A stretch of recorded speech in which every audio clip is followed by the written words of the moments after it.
สวัสดีครัสวัสดีบครัสวัสดีคบรับยินดีต้อนรับกลับเข้าสู่โรงเรียนนี้จ้ะ Channel Fanboy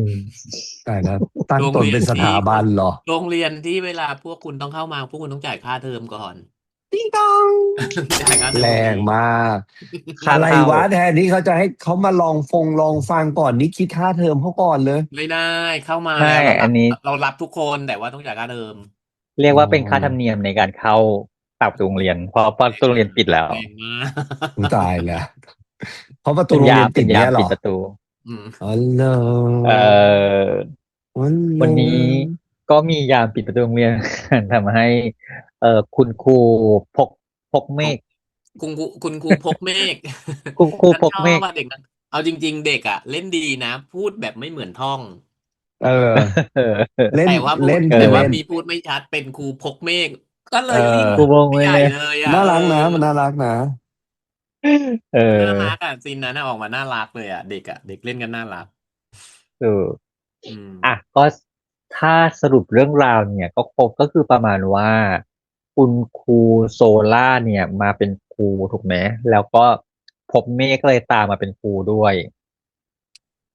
ลุงคิดว่าประมาณน่ะส่วนตัวลุงนะที่เดาอันนี้อืมคือเดาจากดูลักษณะครูพบเมฆแล้วครูพบเมฆไม่ได้ชอบเด็กไม่ได้อยากจะแบบไม่ได้จะไม่มาเป็นครูได้มาอยากเป็นครูที่กระทางไม่บอก ได้ไม่ได้ชอบเด็กขนาดที่แบบว่าเอ้ยยอมมาเป็นครูเพื่อสอนเด็กอ่ะคิดว่าไม่ได้น่าจะขนาดนั้นเออที่มาก็คืออาจจะตามมาแฟนมาเพราะตามแฟนอืม ตามแฟน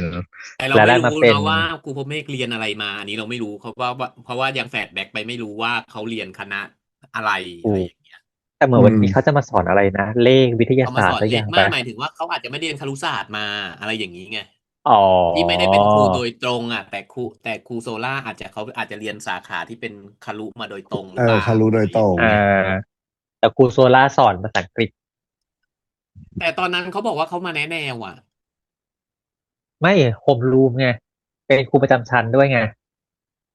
อ๋ออาจจะสอนภาษาอังกฤษด้วยเรายังไม่รู้ไงว่าเขาสอนอะไรกันแน่คือเพราะว่าเป็นโฮคือมรูมมาปุ๊บเขาก็อาจจะแบบว่าสอนให้พูดเป็นภาษาอังกฤอ๋ษอะไรออย่างนี้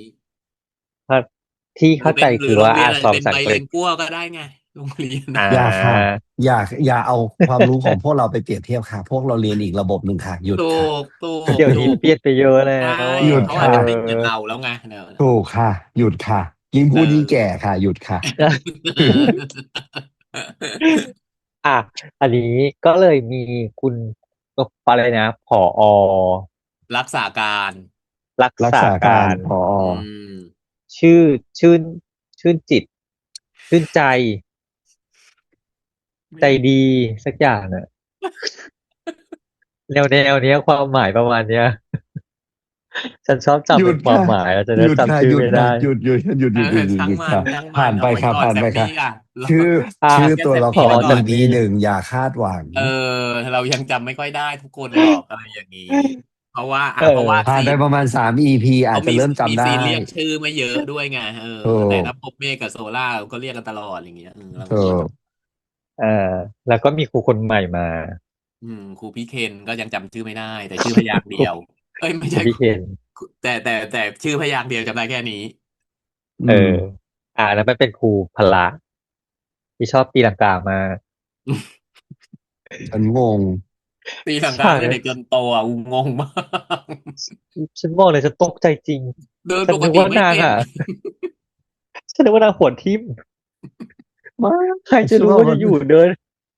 คือเดินเข้าใจนะว่าอยากตีลังให้ตลกแต่กามันตลกมากเกินเหตุคือแบบตีลังกาออกจากห้องผอเป็นไรก่อนคือตอนแรกอ่ะเข้าใจว่าบุคลิกนางอ่ะเป็นครูพละเป็นครูคนที่เป๊ะเป๊ะเป๊ะเป๊ะแต่ว่าเขาเรียกอะไรนะเลอมีความเตตะวันอ่ะ หยุดค่ะอย่าพาดหายพิงถึงศิลหายปินท่านนะเลอื่นค่ะฟเวอร์เหรอ หยุดค่ะ อะไรแบบเนี้ยนึกว่าแบบว่ากำลังหันหลังแล้วว่วงลงไปอะไรอย่างเงี้ย คุณไม่สามารถพาดพิงคุณตะวันได้นะคะอย่านะคะ แต่สรุปแล้วตีลังกาคือตั้งใจตีลังกาม้วนออกไปเลยอะไรอย่างนี้เออนี่ก็เป็นอีกคุยคนหนึ่งเสร็จแล้วอืปึ้งมก็ครูโซล่ามาประสบอุบัติเหตุรถเฉี่ยวหน้าเฉี่ยวโรงเรียนยังไงไม่รู้บนทางม้าลายฉันจะบสาปแช่งนทางม้าลายหน้าโรงเรียนแล้วคือหน้าโรงเรียนยังไปขับรถเร็วอะไรขนาดนั้นก่อนอีกคนนั้นอ่ะเออต้องสาปแช่งนะจ๊ะอันนี้ต้องบอกเลย ำให้ครูโซล่ากลายเป็นซันซึ่งก็เป็นพระอาทิตย์กัน ใช่ก็คือมีภาวะอะไรไม่รู้เราไม่รู้ว่าเขากลับไปเป็นเด็ก หรือว่ามีอีกคนอีกวิญญาณหนึ่งเข้ามาเพราะว่าขนาดพอตอนนางกลายเป็นซันนางบอกว่ามาอยู่ร่างนี้ได้ยังไงนางยังพูดอย่างเอนั้นเลยออะ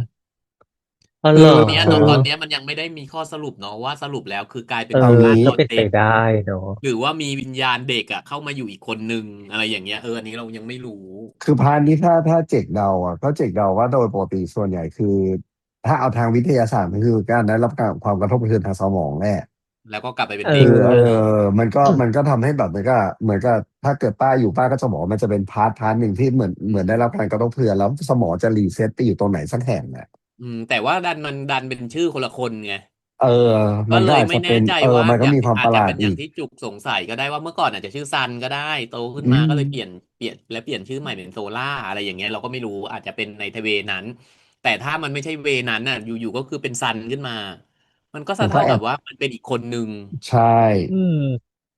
คือถ้าแต่จะตอบเกิดแล้วสิคำถามนี้ได้ทันทีเลยนะถ้าเออครูพรหมเมฆวิดีโอคอลหาแม่ทำไมแล้วไม่ถึงไม่วิดีโอคอลก่อนที่จะมันจะตีวิดีโอคอลหาแม่ครูพบเมฆยังไม่กล้าบอกแม่เลยเออว่าซันไม่อ่ะเอ้ยไม่ใช่ว่าคำถามซันเออว่าโซล่าตั้งแต่โดนรถผิดเฉี่ยวแล้วปกติผิดปกติเอไปเลยออะไรอย่างเงี้ยยังไม่กล้าบอกแม่เลคำย ถามเมื่อกี้ตอนฉากสุดท้ายอ่ะตกลงนั้นโซล่าหรือซัน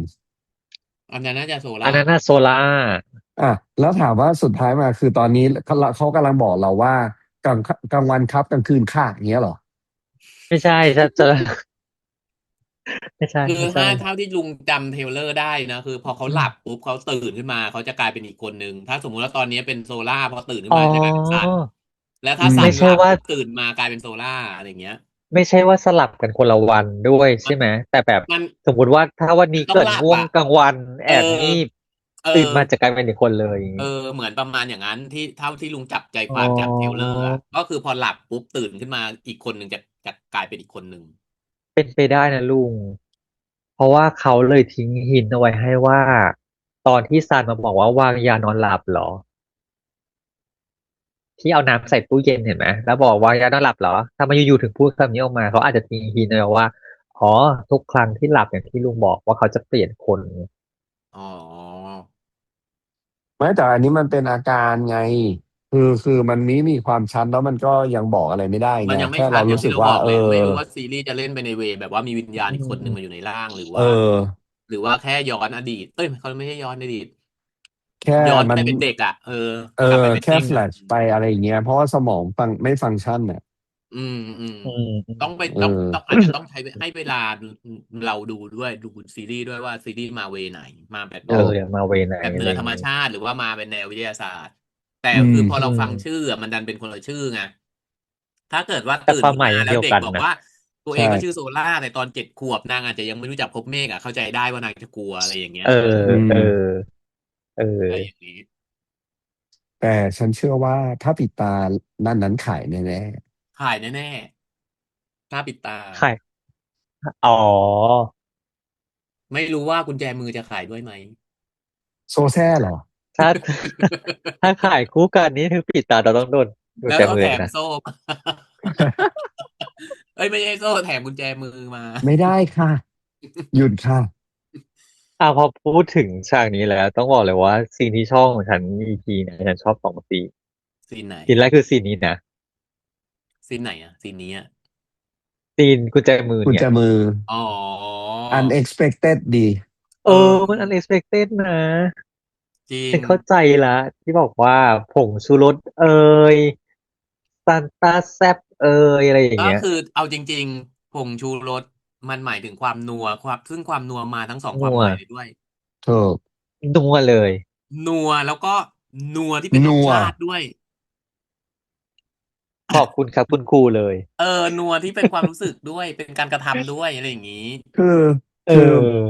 มันเหมือนกับเริ่มเลยอารมณ์นั้นเลยอ่ะอืมคือไม่ได้ที่ชอบซีนเนี้ยไม่ได้ชอบที่ว่ามันเป็นแบบเขาเรียกอะไรนะเลิฟซีนซีนเป็นเลิฟซีนอะไรอย่างงี้นะแต่ชอบที่มัน unexpected อย่างที่เจคใช่บอกใช่ คือเราไม่คิดไงคือ EP หนึ่งมาถึงเราถ้าเราเห็น EP หนึ่งแล้วซัดกันเลยเนี่ยคืออีกเรื่องหนึ่งค่ะ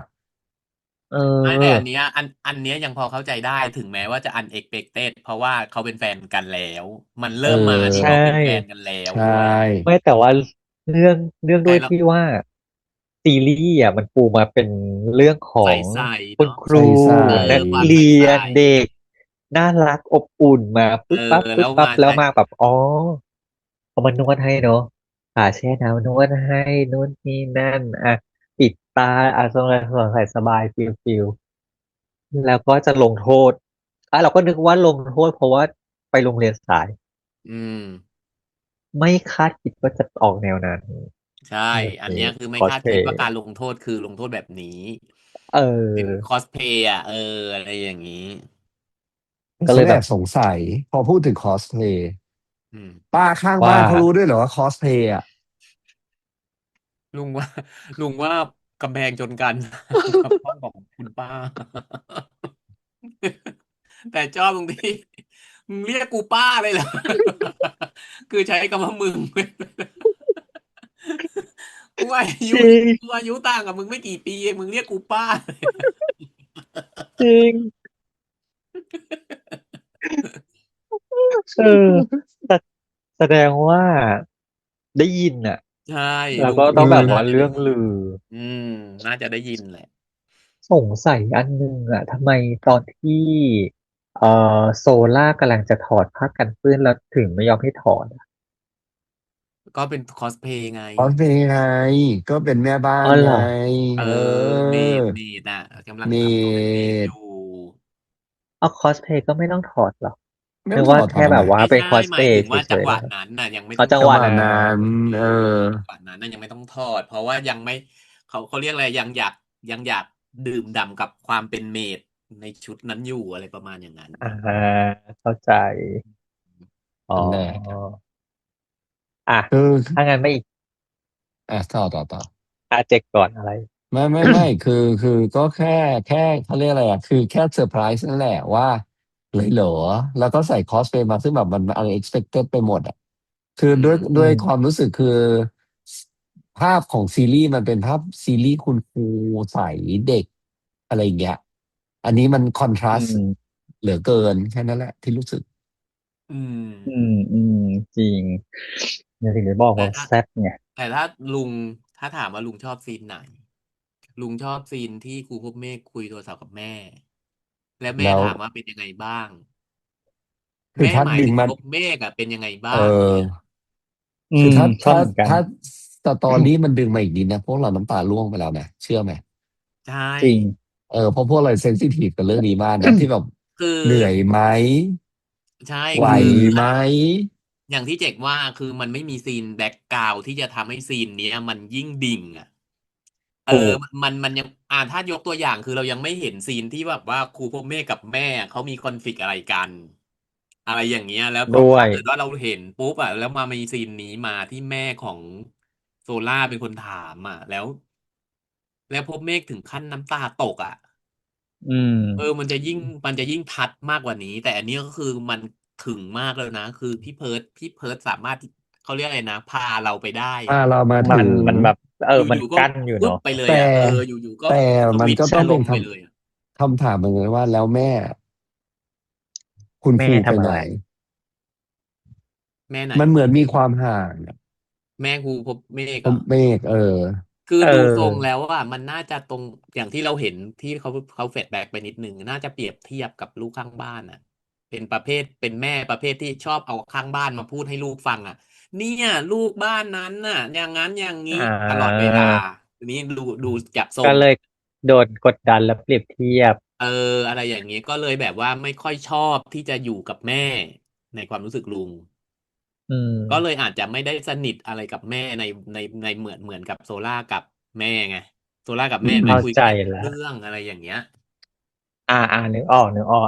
ถ้าพูอืมดแบบเนี้ยจะเข้าใจมากขึ้นอีกหน่อยหนึ่งเพราะตอนแรกคิดว่าแอบเสียชอบฉากนี้เหมือนกันแต่แอบเสียดายนิดเดียวตรงที่ว่าถ้าเขาปูก่อนหน้านี้มาให้ยาวกว่านี้อีกนิดนึงรู้สึกมันสั้นเกินไปก่อนนี้ก็คือว่าตอนที่กลายเป็นซันแล้วแล้วซันไปแผลงฤทธิ์ อืมทำนู่นทำนี่ทำนั่นมันก็เลยแบบเหนื่อยเครียดอันเนี้ยเข้าใจจริงเลยว่าตอนแรกเข้าใจว่ามันเกิดจากเรื่องนี้ทำให้แบบไม่ว่าถามว่าเหนื่อยไหมมันก็เลยแบบสะอึกขึ้นมาแต่ก็เลยคิดว่าซีนตรงเนี้ยมันสั้นไปหน่อยพอมันสั้นปุ๊บเนี่ยมันทำให้อารมณ์มันยังไต่ไปยังไม่ถึงอ๋ออ๋อขนาดจุกอะตีนั้นความไปถึงเรื่องความเหนื่อยในการดูแลนี้อ๋อแต่เลุงอะดันตีออความไปว่าเรื่องความสัมพันธ์ของครูโกเม่กับแม่ตัวเองไงอ่าแต่ซึ่งไม่พอรู้ว่าใครพอลุงตีความใครพูดแบบเนี้ยตีความถูกตีความผิดอันนี้เราก็ไม่รู้อืเนาะมเพราะว่าไม่รู้เพราะว่าอย่างที่ลุงบอกอะลุงก็ไม่เห็นแบ็กกราวด์ของครูพบเม่อืมกับแม่เหมือนกันแต่ลุงอะแต่ดันตีความไปพอลุงแบบพูดอย่างเงี้ย ฝั่งแม่เออเป็นไปได้เหมือนกันเพราะว่าเฮ้ยคนที่เจอแบบนี้มาตั้งแต่เด็กอ่ะมันเหนื่อยนะอืมแล้วเป็นมาตั้งแต่เด็กจนถึงโตแล้วนึกมาขนาดเนี้ยแล้วนึกพอคนออกไหม ถามปุ๊บมันแบบสะอึกถ้าเลยนะถ้าแม่เป็นแบบนั้นแบบที่เราคาดการณ์กันไว้อ่ะแม่ไม่มีทางถามคำถามนี้กับครูพบเมฆถูใช่กเพราะอืแม่จะไม่แม่จะรู้ตัวแม่จะไปพยายามไม่ใช่ไม่รู้ตัวหรอกแม่จะเป็นคนที่แม่จะไม่ถามเขาเรียกอะไรอ่ะบังคับให้ครูพบเมฆอ่ะเป็นแบบนั้นให้ได้ใช่ไปเรียนพิเศษนะไปตั้งใจทำอันนั้นนะไปตั้งใจทำอันนี้ไปทำอย่างนั้นนะไปทำอย่างนี้ไม่แต่ไม่เคยถามว่าลูกกันเหนื่อยหรือไม่เหนื่อยในการที่ให้ลูกไปทำพวกนั้น สำหรับลุงเนอะอันนี้ส่วนตัวอืมลุงคิดคืออันว่าน่าจะเนี้ยเราเวนั้นเราคงต้องรอดูแหละว่าเว่าซีออรีส์จะบอกอะไรเราเพื่อเนื่องจากโอเคแหละ EP หนึ่งเราก็ต้องคาดเดาไปต่างๆนานาเนอะอืว่าแบบสไตมล์ของแม่จะเป็นยังไงของบ้านนี้เราวันนี้เราเห็นฝั่งบ้านพี่เคแล้วอืออกมามคือแบบใดๆ supporting สุดแม่ก็เปรียบเทียบสุดอะไรอย่างอืเงี้ยมแต่อืเราก็มว่ามันใดๆคือมันคงเป็นปมของคุณครู นั่นแหละใช่ว่าแบบเหมือนกับแม่พอเปรียบเทียบเสร็จแล้วมันก็ทำให้รู้สึกได้ว่ามันมันไม่มีกำลังใจอ่ะแต่อืมันมีอะไรมที่มันจะต้องแข่งตลอดเวลาอือืมมเหมือนต้องเหมือนบังคับให้ลูกขวนขวายเพื่อที่จะให้เท่ากับเขาอะ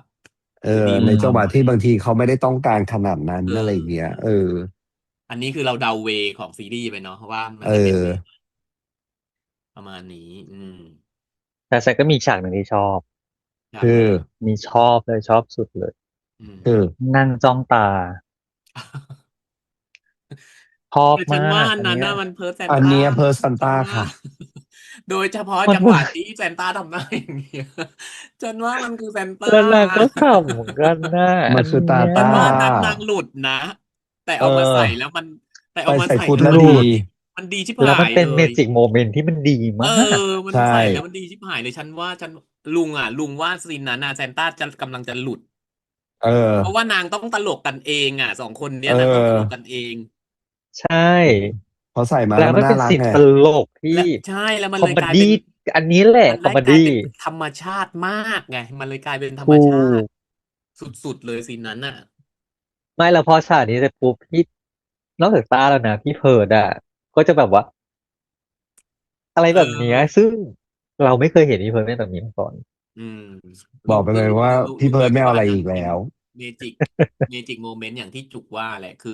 นักแสดงเกือบจะหลุดมาแล้วอะเกือบอืจะหลุดหัวล้อมกากแล้วแต่ว่ายังเก็บไว้ได้แล้วก็มาใส่ในซีนมันเลยยิ่งดูแบบเออมันดูเลยมันเลยดูเป็นธรรมชาติใช่มันเลยดูแบบดูจริงอ่ะมันดูอืจริงมากซีนมนั้นอ่ะ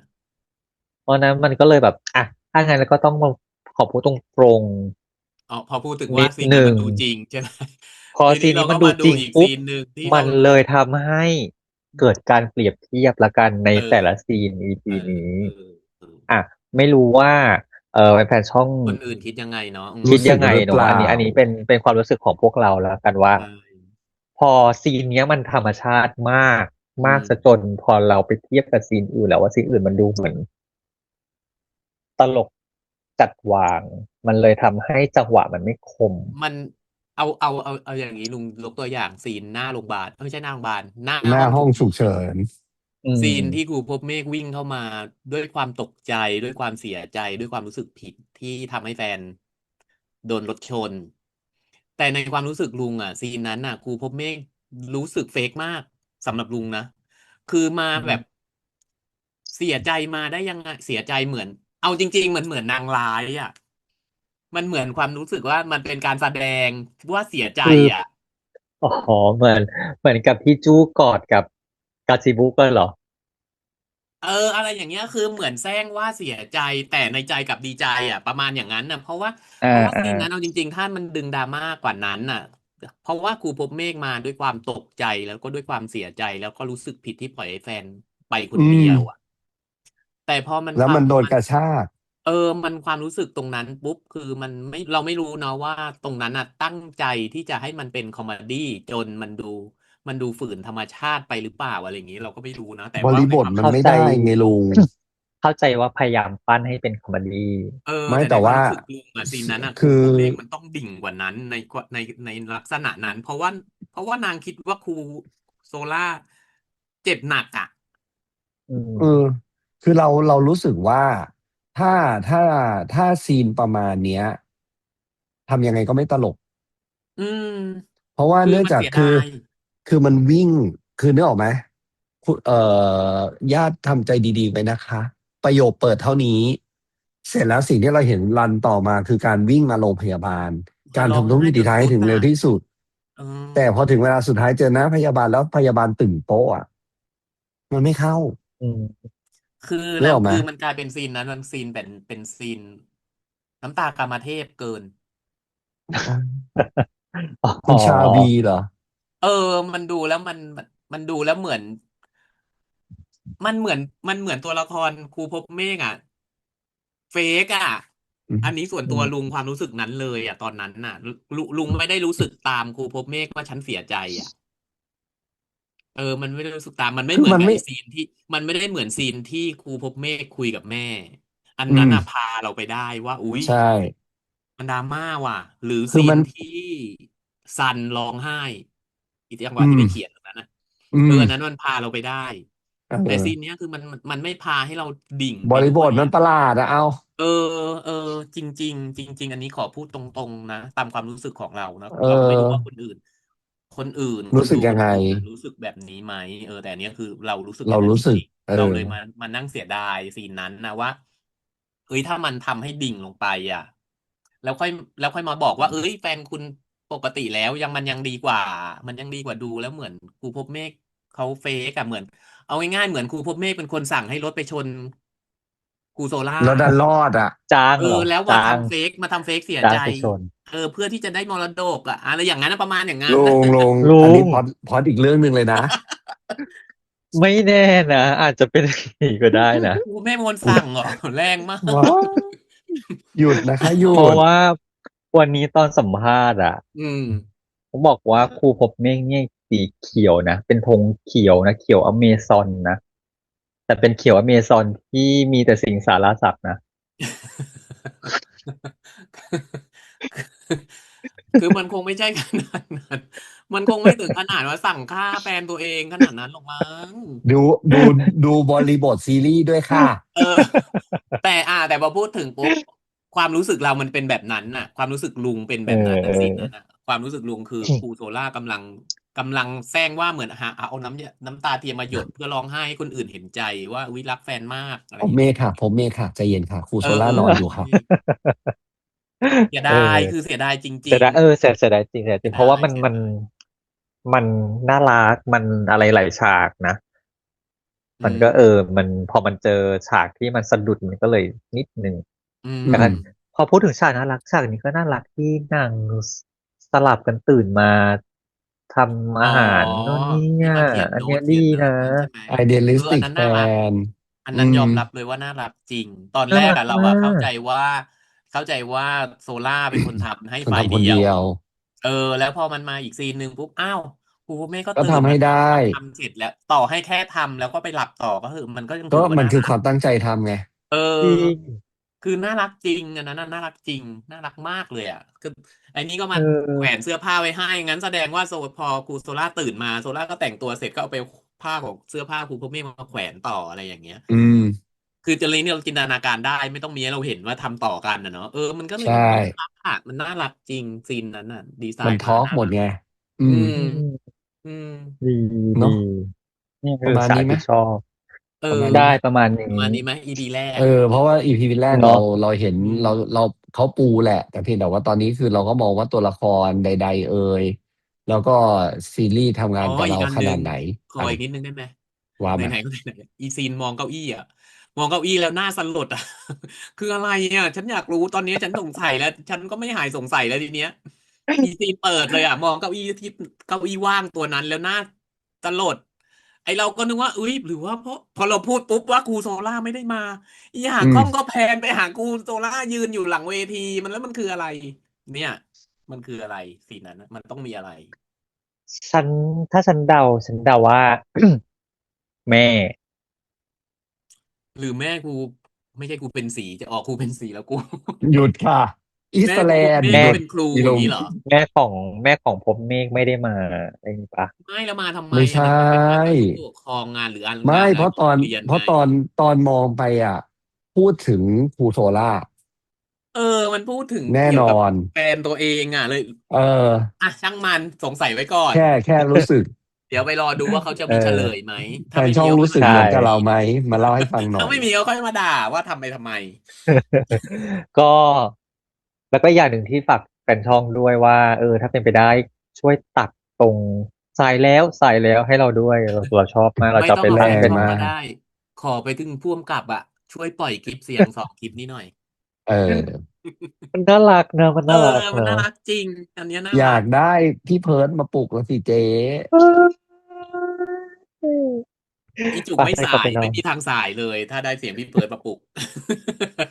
ใส่แล้วโอ้ยโอเคชอบมากทุกคนเอาล่ะอันนี้ก็คือ EP ที่1ของรักครูเท่าโลกนะจ๊ะในอะไรนะ Love You Teacher ใช่เนาะแล้วก็ฝากติดตามพวกเราด้วยนะครับมีคลิปรีแคปคลิปที่แล้วเนาะแล้วก็อันนี้เป็นคลิปอีที่คลิปแล้วรีรีแอคแอคค่ะรีแอคกันที่แล้วอันนี้รีแคปจ้ะเนาะเอแล้วก็ฝากอติดตามพวกเราด้วยนะครับทุกช่องทางเลยมีไปพูดถึงเราตรงไหนอะไรยังไงฝากฝากแท็กมาแท็กด้วยบอกด้วยเออใช่จ้ายกเว้นด่าได้แต่ว่าแต่อย่าแรงถ้ามาก ด่า ด่าแได้รงๆไม่แต่อย่าแรงต้องแท็ก มากเอออะไรอย่างงี้ด่าได้แต่อย่าแรงมากเนอะแล้วก็มาตามดูกันนะครับว่า EP 2ใครจะมาบ้างนะจ๊ะอืแล้วก็คลิปหมน้าจะเป็นคลิปอะไรเนาะแต่คลิปครับนี้เราก่อนนะครับ สวัสดีครับสวัสสวัสดีครัดีครับบบ๊าบายย